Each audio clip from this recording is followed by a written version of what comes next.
Hey, what's going on? This is birthdaysk, and you are watching Cinemac. So on this episode, I'd like to do a Raw Thoughts episode. Jared Leto's Joker in the Suicide Squad is a fine portrayal. It's the movie's fault. First thing that comes to mind is the trailers for the movie. In the trailers, they promote colors, they promote A-list actors, and they had countless of them. Viola Davis, Margot Robbie, Will Smith, Jared Leto, and more. I just named like the hot names. They paid money for these actors. They got all the talent they could want. And they promoted that talent, they promoted colors, and they promoted Jared Leto's Joker. He was almost the biggest thing about the commercials.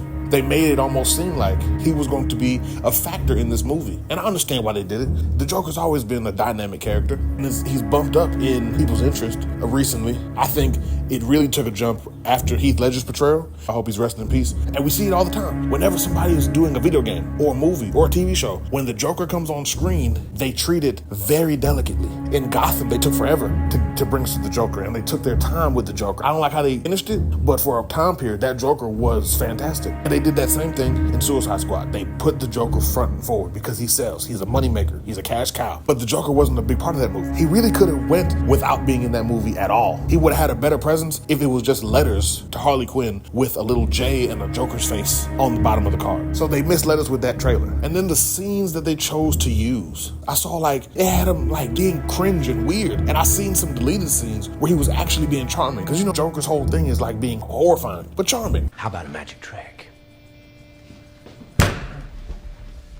I'm gonna make this pencil disappear.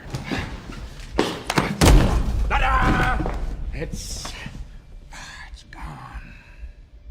Yeah, this like charming horror. I recall in the trailer, it was a scene where he got Harley Quinn on the table and she's like, "So what, you gonna kill me now?" And he says, Oh, I'm not gonna kill you.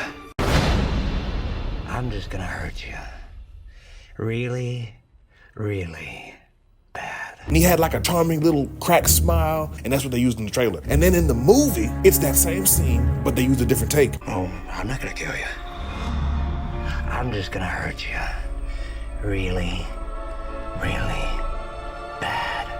And his mouth is just gaped open, and he looks like a weirdo. And I'm like, that little difference matters. And then there was another deleted scene that it didn't go with, where he's like somebody in the phone booth, and he's like stomping him out like, are you kidding me? Ah! Some people just don't know when to die. this dude sat around in a spiral of knives, a scene that had nothing to do with the movie. I guess they just thought it looked cool. That told me where their mindset was making the movie. They just wanted to sell with the name, the Joker. And then it's like another one. I think of the Justice League movie, the Dan Snyder cut, the black and white cover.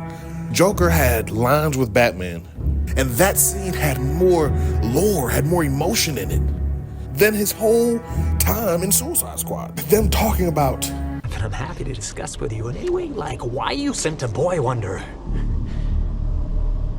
To do a man's job. all of that heats up.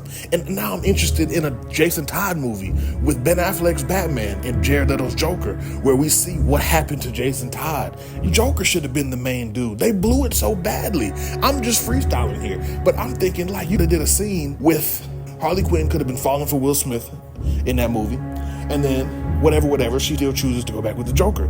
The Joker could be tight about that, and she could be apologizing or whatever, and in her apologies, she could say something like, "Oh, like bro, I'd open a vein for you," and the Joker cracks like a little smile, like, "Oh, word?"